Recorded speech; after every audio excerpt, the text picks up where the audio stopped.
امریکہ میں پیش آئے آتش زنی کے ایک واقعے میں تلنگانہ سے تعلق رکھنے والے 2 طلباء اپنی زندگیوں سے محروم ہو گئے۔ بتایا جاتا ہے کہ یہ واقعہ 4 دسمبر کو الاباما اسٹیٹ میں واقع ان طلباء کے اپارٹمنٹ میں پیش آیا۔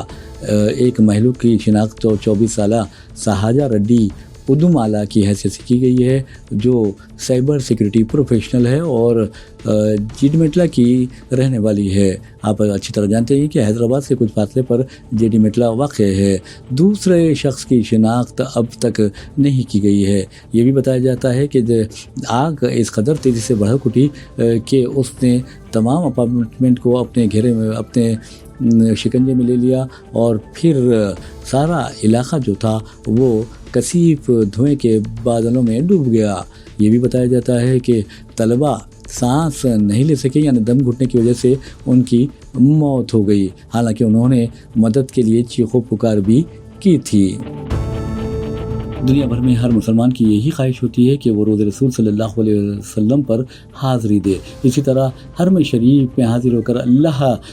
یعنی اللہ کے گھر یا کعبۃ اللہ کے سامنے ٹھہرے، اس کی زیارت کرے، اسے اپنی آنکھوں سے دیکھے، اور جب وہ اپنی آنکھوں سے کعبۃ اللہ کو دیکھتا ہے تو اس کی آنکھوں سے آنسو رواں ہو جاتے ہیں۔ تو بہرحال ہر مسلمان کی یہی خواہش ہوتی ہے کہ عمرہ کرے، حج بیت اللہ سے کی سعادت سے اسے نصیب ہو، اور مسجد نبوی صلی اللہ علیہ وسلم میں پہنچ کر وہ روز رسول صلی اللہ علیہ وسلم پر حاضری دے اور پیارے نبی صلی اللہ علیہ وسلم کی خدمت میں درود و سلام کا نذرانہ پیش کرے۔ لیکن جہاں تک ادارے امور حرمین شریفین ہیں، وہ یہ ادارہ ایسا ادارہ ہے جو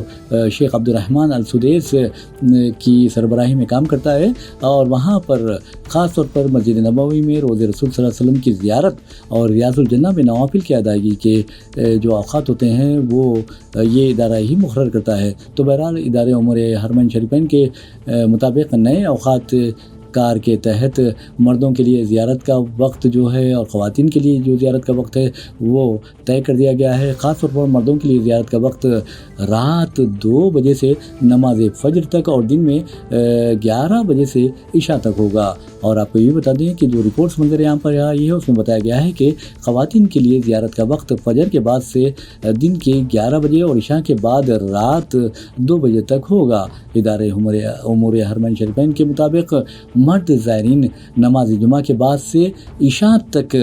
زیارت کر سکیں گے، جبکہ خواتین جمعے کو نماز فجر کے بعد سے صبح 8 بجے تک زیارت کر سکیں گی۔ رنگا ریڈی میں واقع فیوچر سٹی میں 8 اور 9 دسمبر کو تلنگانہ رائزنگ سمٹ 2025 کا انعقاد عمل میں لایا جائے گا، اور اس میں بتایا جاتا ہے کہ انٹرنیشنل ڈیلیگیٹس کو مدعو کیا گیا ہے، ماہرین کو مدعو کیا گیا ہے جن کا تمام شعبوں سے تعلق ہے۔ اس سلسلے میں چیف منسٹر ریونت ریڈی نے وزیر اعظم نریندر مودی کے ساتھ ساتھ قائد اپوزیشن راہل گاندھی اور صدر کانگریس ملک ارجن کھڑگے کو بھی مدعو کیا ہے۔ اور یہ بھی بتایا جاتا ہے کہ تمام ریاستوں کے چیف منسٹرز کو کھیل کود سے وابستہ شخصیتوں کے ساتھ جو ماہرین ہیں مختلف شعبوں کے انہیں بھی مدعو کیا گیا ہے۔ اس سلسلے میں تیاریاں مکمل کر لی گئی ہیں، اور آپ کو یہ بتا دیں کہ تلنگانہ رائزنگ 2047 ویژن ڈاکومنٹ سمٹ کے دوسرے دن جاری کیے جائیں گے۔ چیف منسٹر ریونت ریڈی کا دعویٰ ہے کہ 2047 تک وہ اپنی حکومت کے خصوصی مشن کے تحت یا ویژن کے تحت تلنگانہ کی جو معیشت ہے اسے $3 کھرب تک پہنچانے کا ارادہ رکھتے ہیں۔ حیدرآباد پولیس نے صدر مجلس اتحاد المسلمین اسد الدین اویسی کا AI جنریٹڈ ویڈیو بنانے والوں کے خلاف مقدمہ درج کر لیا ہے۔ اس سلسلے میں AIMIM سوشل میڈیا ٹیم کے ایک ایڈمنسٹریٹو ممبر محمد عرفان خان نے حیدرآباد پولیس سے شکایت درج کروائی گئی تھی اور کہا تھا کہ AI جنریٹڈ ویڈیو غلط طور پر بنایا گیا ہے، جس سے بہت جذبات کارکنوں کے مجروح ہوئے ہیں۔ تو بہرحال اس طرح کے واقعے پر شدید رد عمل کا اظہار کرتے ہوئے مجلس اتحاد المسلمین کے کارکنوں نے پولیس میں شکایت درج کروانے پر زور دیا تھا، اور آج وہ شکایت بھی درج کروائی گئی۔ اور یہ بھی کہا جاتا ہے کہ اسد الدین اویسی کا AI جنریٹڈ جو ویڈیو تھا وہ سوشل میڈیا کے مختلف اکاؤنٹ پر پوسٹ کیا گیا، شیئر بھی کیا گیا، جس کے نتیجے میں کارکنوں کے جذبات مجروح ہوئے ہیں۔ تو بہرحال اس پر کارروائی کرتے ہوئے حیدرآباد پولیس نے انفارمیشن ٹیکنالوجی ایکٹ 2008 کی اور بھارتیہ نیائے سنہتا کی مختلف دفعات کے تحت مقدمہ درج کر لیا ہے۔ ویسے بھی ناظرین آپ کو بتا دوں کہ جہاں تک ڈیپ فیکس کا تعلق ہے، وزیر اعظم نریندر مودی بھی پریشان ہے اور اس سلسلے میں پارلیمنٹ میں ایک بل پیش کیا جانے والا ہے۔ انڈیگو ایئر لائنس ہندوستان کی سب سے بڑی پرائیویٹ ایئر لائنس ہے، لیکن حالیہ عرصے کے دوران آپ نے دیکھا ہوگا کہ اس کے کم از کم 1000 پروازیں منسوخ کرنی پڑیں اور ان پروازوں کی روانگی میں تاخیر بھی ہوئی، منسوخ بھی کرنی پڑی۔ لیکن یہ کہا جا رہا ہے کہ پائلٹس کی کمی یا پھر جو ارکان عملہ ہے ان کی ہڑتال کی وجہ سے ایسا ہوا ہے، لیکن انڈیگو ایئر لائنس نے کبھی یہ نہیں کہا، صرف اتنا کہا ہے کہ تکنیکی وجوہات کی بنا پر پروازوں کی تاخیر میں روانگی بھی ہوئی ہے یا پروازوں کو منسوخ کر دیا گیا ہے اور اس کا سلسلہ اب بھی جاری ہے۔ لیکن حکومت نے واضح طور پر انڈیگو ایئر لائنس کو ہدایت دی ہے کہ وہ ٹکٹ ریفنڈ پروسیس کو مکمل کر لے اور وہ بھی اس نے مہلت بھی دی ہے کہ اتوار کی شام تک یہ عمل مکمل کر لیا جائے، ساتھ ہی جو سامان ہے وہ بھی مسافرین تک پہنچانے کو یقینی بنانے کے اقدامات کیے جائیں اور اس کے لیے بھی مہلت دے دی ہے مرکزی وزارت شہری ہوابازی نے کہ آئندہ 2 دن کے دوران یہ عمل بھی مکمل کر لیا جائے۔ ویسے بھی ناظرین آپ کو بتا دوں کہ انڈیگو کی کم از کم 1000 جو فلائٹس ہیں وہ منسوخ کرنی پڑی تھی اور یہ کہا گیا تھا کہ 5 دن سے تکنیکی وجوہات کی بنا پر ایسا کیا جا رہا ہے، لیکن حقیقت کیا ہے اس سلسلے میں جو رپورٹس آئی ہیں اس میں یہ بتایا گیا ہے کہ جو ارکان عملہ ہے ان کے کچھ مطالبات ہیں اور وہ مطالبات کی تکمیل سے انڈیگو قاصر ہے۔ اب دیکھنا یہ ہے کہ انڈیگو ان مطالبات کی تکمیل کرتا ہے اور حکومت کے احکامات پر عمل کرتا ہے یا نہیں۔ امید پورٹل کے بارے میں یہ کہا جا سکتا ہے کہ رجسٹریشن کی مدت ختم ہو گئی ہے، وقف ٹربیونل سے رجوع ہونے کی گنجائش موجود ہے۔ اس سلسلے میں مرکزی وزیر اقلیتی امور کرن رجیجو نے جمعے کو واضح کر دیا کہ امید پورٹل پر وقف جائیدادوں کے رجسٹریشن کے لیے دی گئی قطعی مہلت میں کوئی توسیع نہیں کی جا رہی ہے، لیکن یہ بھی کہا کہ جنہوں نے رجسٹریشن کی کوشش کی لیکن اس کی تکمیل نہ کر سکے ان کے لیے کچھ رعایت دی جائے گی اور انہیں آئندہ 3 ماہ کے لیے جرمانے سے استثناء رہے گا۔ مرکزی وزیر نے بتایا کہ جمعہ 5 دسمبر کی صبح تک 1.51 لاکھ جائیدادیں رجسٹر کی جا چکی ہیں۔ انہوں نے زور دیا کہ ایسے متولی جنہوں نے امید پورٹل پر رجسٹریشن کی کارروائی شروع نہیں کی وہ اپنے متعلقہ وقف ٹریبونل سے رجوع ہو سکتے ہیں۔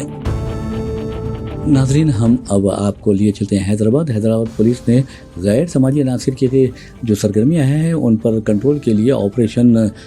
کاوچ شروع کیا ہے اور آپ کو یہ بتا دیں کہ یہ operation Kavach city police commissioner Mr V C. Sajjanar کی راست نگرانی میں شروع کیا گیا ہے اور کل انہوں نے گلزار ہاؤس کے قریب مختلف گاڑیوں کی چیکنگ بھی کی اور اس مہم کی قیادت بھی کی۔ یہ بھی بتایا جاتا ہے کہ کمشنر پولیس نے کم از کم 25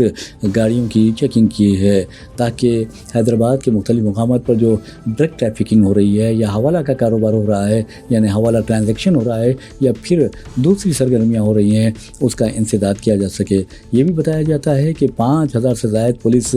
اہلکاروں کو 150 اسٹریٹجک لوکیشنز پر تعینات کیا گیا اور یہ جو آپریشن کاوچ شروع کیا گیا ہے وہ صرف لا اینڈ آرڈر پولیس نہیں کر رہی ہے بلکہ اس میں لا اینڈ آرڈر پولیس کے ساتھ ساتھ ٹریفک پولیس اور ٹاسک فورس ٹیمیں، عام ریزرو پولیس، بلو کارڈز اور سٹی پیٹرول اسکواڈز بھی شامل ہیں۔ اس سلسلے میں کمشنر پولیس وی.سی. سجنار کی ستائش بھی کی جا رہی ہے، لیکن یہ بھی کہا جا رہا ہے کہ حیدرآباد کو منشیات سے پاک کرنا بہت ضروری ہے اور حالیہ عرصے کے دوران قتل و غارت گری کے جو واقعات پیش آئے ہیں اس پر بھی قابو پانا بہت ضروری ہے۔ ساتھ ہی یہ بھی کہا جا رہا ہے کہ حیدرآباد میں فائنانسرز کی سرگرمیاں بڑھ گئی ہیں اور لوگ